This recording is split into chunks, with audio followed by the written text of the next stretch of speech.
Squats of the cast to be wiped out in a single game, and it's for reasons like this, as well as the series' use of excessive sex and violence. Oh, by the way, graphic content warning for this video. But Gantz has gained the reputation as an overtly edgy series, and it is. This is the kind of show I loved as a teenager. As a kid, I'd had my perception of media and reality obliterated by the shocking and violent imagery of Akira, and I spent a lot of my teenage years trying to recapture that feeling, which led me to shows like Elfen Lied, Tenge, and of course, Gantz. But this side of Gantz has also drawn a lot of criticism. I've seen more than one person argue that this is a series of unmitigated trash. And while I actually can sympathize with those criticisms, as you can guess by the existence of this video, I do think there's some genuine heart to this series, and that is what I want to talk about today. And to do so, I want to start with the man behind Gantz, Hiroyi Oku. Hiroyi Oku is a strange fellow. After the ending of Gantz was heavily criticized on the Japanese messaging board 2chan, he included a scene in his next manga, Inuyashiki, where an evil cyborg teenager murders every member of the online messaging forum.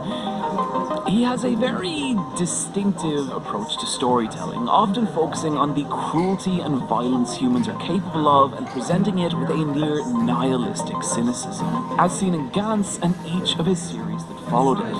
But what's interesting is that he wasn't always like this. In fact, his first manga, Hen, was a comparatively light-hearted ichi drama that found success in weekly Young Jump magazine. However, things would then take an unfortunate turn. Oku using the profits he'd made from Hen to invest in cutting-edge 3D technology, spending 2 years and all his money training himself and his assistants in the new software, in the hopes of creating a new kind of 3D manga. The only problem was that this was the mid-90s and 3D software still had a long way to go, and so his resulting manga 01 in part looks like this. Yeah. 01 was cancelled after only 3 volumes, leaving Oku without income and on the verge of bankruptcy. And I have to wonder if the desperation of that situation contributed to the bleaker tone of Gantz, and perhaps why its struggle for survival feels so real. Because for Oku, it was. There's a cynicism that runs through every part of Gantz, never more apparent than in its main character, Kei Kurono. And Kurono kind of sucks. He's cynical, isolated, and bitter, having separated from his family with no friends or anyone he can even really talk to. And because of this, he's grown apathetic and cold, only seeing other people for how they can benefit him, even abusing the trust other people place in him for his own ends. And because of this, it's very easy to dislike Kurono, especially in Gantz's early chapters. But after a little while, what becomes apparent is that he's a product of the world around him. Kurono's school, for example, is presented as this Darwinian nightmare where older students sow violence and humiliation among their younger peers.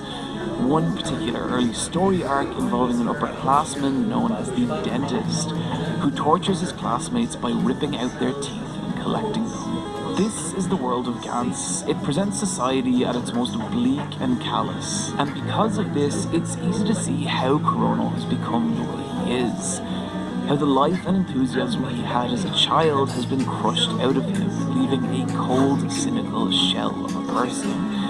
And in understanding this, it gives us a believable baseline from which we can watch Kurono grow over the course of the story. And that's a growth that starts when he's drawn into the game of Gantz. While being summoned by Gantz is initially a very bad thing that forces Kurono to face unimaginable horror, it also does something else. It shatters Kurono's isolation, forcing him into contact with the other participants of the game, their only hope for survival being to work together to overcome whatever danger the night brings.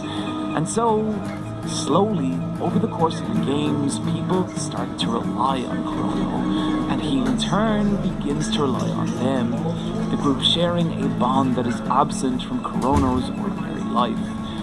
There's a chapter that illustrates this really beautifully called Daytime Lantern, which starts with one of Chrono's teachers calling him a daytime lantern, i.e. that he is totally useless. The name catches on in a way that names tend to in high school, and he spends the rest of the day being harassed and insulted by his classmates.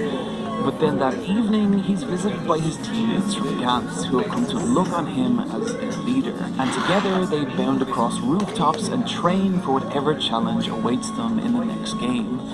The chapter ending with Chrono staring silently down at the people he's helping. What's so cool about Daytime Lantern is how it captures that feeling of being part of a found family. That in his daily life, Chrono is this nobody who is harassed and ignored. But through Gantz, he's found this group of people he's really important to and are important to him, letting him grow past the selfish asshole we met at the beginning of the story. And what's cool about this chapter is that none of this is a fucking statement. Oakham just presents us with a day in Chrono's life and lets us come to our own conclusions about it. And this is something I really like about Oakham's work. He's a much stronger visual storyteller than he is actual storyteller, often giving very little direct detail about his characters' lives, but revealing who they are, either through their environments, the subtle emotion of their facial expressions, or taking an entire page layout and using it to convey a particular concept or emotion. He has an ability to visually capture a moment and use that moment to give us further insight into who these people are. One of my favorite examples of this comes at the beginning of Gantz's third major story arc, the first panel of the page showing Chrono lying in bed, the isolation he feels conveyed by the empty negative space around him, the next panel revealing his desire to go back to Gantz where he can be with other people. But then immediately this layout is contrasted with the third panel showing Gantz's secondary main character Kato in the same composition. But that negative space is filled with his little brother, Kato racked with anxiety over having to return to the apartment. What I love about this page is how with just 4 simple panels it shows us the vast difference between these two characters and the impact Gantz is having on their lives. Unlike Chrono, Kato has something to lose, his little brother. Both Kato's parents were killed in an accident when he was younger, leaving him and his little brother in the care of their violent, abusive relatives. And so all the two have is each other, Kato taking it upon himself to get a job and save up enough money to rent an apartment, where he and his little brother can live in safety and peace. But because of this, his relationship with Gantz is totally different from Chrono's, as he knows that if he's killed, he will vanish from his brother's life without explanation, leaving the child alone and defenseless in a cruel, violent world. This page capturing that anxiety beautifully. And it's for moments like this that I would really recommend the manga of Gantz over all other versions, as well as the fact that it's the only way to experience the vast majority of the story. Okay, you may have noticed from that previous section that Gantz is bleak. Really, really bleak. But part of what makes it such a strange series is that this is only one side of Gantz.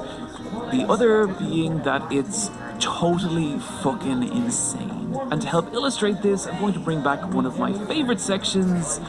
Here's a few out of context moments from Gantz. One of the later battles involves our heroes being attacked by Salvador Dali's 1936 surrealist painting, Soft Construction with Boiled Beans. There is a cute frog who steals people's shoes, who is also a nightmarish hell creature. One of the participants of Gantz is a panda who forms a loving, meaningful relationship with a serial killer. George Clooney is there. This panel happens.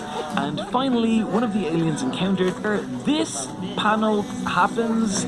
And finally, one of the aliens encountered is a robotic version of the 1970s Japanese folk singer Seiji Tanaka, who sings his songs in a creepy robotic voice and is piloted by